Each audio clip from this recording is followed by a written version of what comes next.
చంద్రబాబు నాయుడు గారు ప్రభుత్వం, ఆ ప్రభుత్వంలోని చాలామంది నాయకులు వారు కోరుకున్నట్టుగా ఈరోజు అనుకున్నది సాధించారు.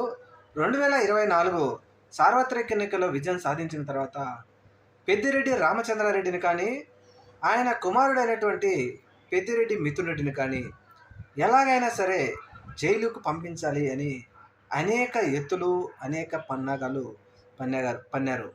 ఈ విషయంలో లిక్కర్ స్కామ్ విషయంలో అనేక పన్నాగాలు పన్నినాడు తెలుగుదేశం పార్టీ.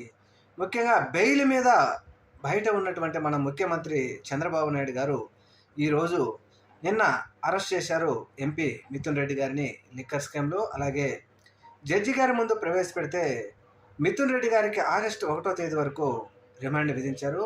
ఫైనల్గా చంద్రబాబు నాయుడు గారు ఆయన అనునయులు అనుకున్న విధంగా జైలుకు పంపించాలి పెద్దిరెడ్డిని కానీ, పెద్దిరెడ్డి కుమారుని కానీ అనుకున్న దాంట్లో సక్సెస్ అయ్యి పెద్దిరెడ్డి మిథున్ రెడ్డి గారిని రాజమండ్రికి జైలుకు పంపించారు.